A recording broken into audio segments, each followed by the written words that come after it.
Professor نوید مجید اپنے ناظرین و سامعین کو سلام عرض کرتا ہوں۔ میری آج کی اس ویڈیو کا موضوع ہے کہ پاکستان کا یوم آزادی پہلے جون سے 15 اگست اور پھر 15 اگست سے 14 اگست کیسے ہو گیا۔ انشاءاللہ میری یہ ویڈیو بھی میری باقی تمام ویڈیوز کی طرح آپ کے علم میں اضافے کا باعث بنے گی، لیکن اس سے پہلے آپ میرے YouTube channel NMGA preparation centre کو ضرور سبسکرائب کیجئے اور بیل آئیکن کو پریس کیجئے۔ میں اپنی اس ویڈیو کے آغاز میں یہ کہوں گا کہ آزادی عطا نہیں کی جا سکتی بلکہ اسے حاصل کرنا پڑتا ہے، اور آزادی کے بغیر زندگی روح کے بغیر ایک جسم کی مانند ہے۔ دوسری جنگ عظیم کا خاتمہ 15 اگست سن 1945 کو اس وقت ہوا جب جاپان نے امریکہ اور اتحادی افواج کے سامنے ہتھیار ڈال دیے۔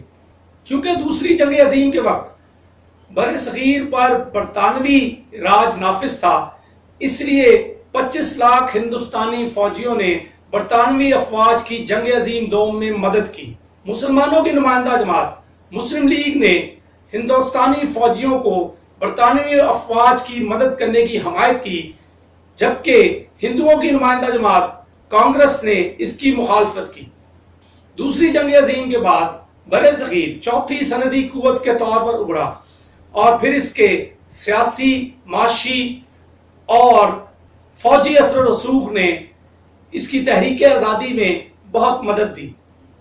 دوسری جنگ عظیم برطانیہ اور اس کی سلطنت کے لیے بہت مہنگی ثابت ہوئی۔ سن 1945 میں برطانیہ کے بہت سارے شہروں میں نہ صرف ضرورت کی اشیاء کی کمی پیدا ہو گئی بلکہ ملک کی تعمیر نو کے لیے مزدوروں کی بھی کمی ہو گئی۔ برطانیہ کے لیے اپنی کالونیوں مثلاً بر صغیر پر قبضہ قائم رکھنا ناممکن ہو گیا۔ اسی دوران قائد اعظم کی ولولہ انگیز قیادت میں مسلمانوں کی آزادی کی تحریک اپنے عروج پر پہنچ گئی۔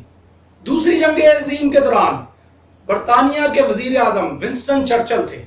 حالانکہ ونسٹن چرچل دوسری جنگ عظیم میں اپنے کردار کی وجہ سے برطانوی عوام میں بہت مقبول تھے، لیکن ان کی کنزرویٹو پارٹی اپنی معاشی، سماجی اور صحت کی پالیسیوں کی وجہ سے عوام میں غیر مقبول ہو گئی تھی۔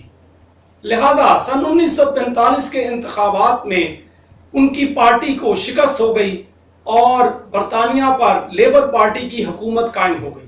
ونسٹن چرچل برطانوی کالونیوں کی آزادی کے مخالف تھے، لیکن لیبر پارٹی اس کے حق میں تھی، لہذا بر صغیر کی آزادی عمل میں آئی۔ فروری سن 1947 میں اس وقت کے برطانوی وزیر اعظم کلیمنٹ ایٹلے نے برطانوی پارلیمنٹ کے فیصلے کے مطابق بر صغیر کو 30 جون سن 1948 تک یا 30 جون سن 1948 کو آزادی دینے کا اعلان کر دیا۔ اس وقت کے بر صغیر کے گورنر جنرل یا وائس رائے لارڈ ماؤنٹ بیٹن کو اقتدار کو دو الگ الگ مملکتوں پاکستان اور ہندوستان کو منتقل کرنے کی ذمہ داری دے دی گئی۔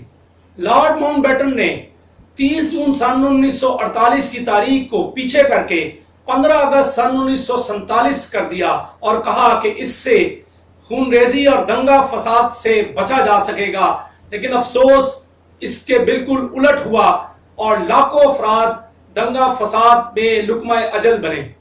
اس خون ریزی کے بعد لارڈ ماؤنٹ بیٹن نے اپنے موقف کی حمایت پر ہٹ درمی سے کہا کہ جہاں بھی آزادی دی جاتی ہے وہاں کوئی نہ کوئی قیمت ادا کرنی پڑتی ہے۔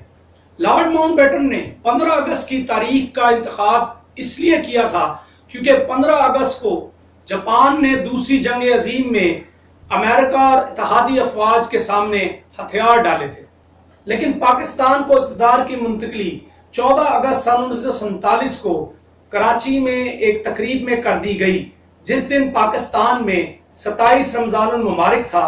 کیونکہ لارڈ ماؤنٹ بیٹن نے اگلے دن یعنی 15 اگست سن 1947 کو ہندوستان کی آزادی کی تقریب میں شرکت کرنا تھی، اسی لیے پاکستان میں یوم آزادی 14 اگست کو منایا جاتا ہے۔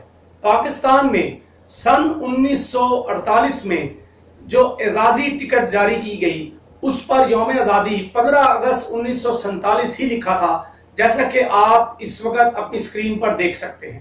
قائد اعظم نے بھی 15 اگست سن 1947 کو قوم سے اپنے خطاب میں کہا تھا کہ آج یعنی 15 اگست سن 1947 ایک آزاد اور خود مختار پاکستان کا جنم دن ہے. Citizens of Pakistan, it is with feelings of greatest happiness and emotion that I send you my greeting. August the 15th is the birthday of the independent and sovereign state of Pakistan. اگر آپ کو میری یہ video پسند آئی ہے تو اس کو ضرور لائک اور کمنٹ کیجئے اور اپنے دوستوں اور احباب کے ساتھ شیئر کیجئے. بہت شکریہ.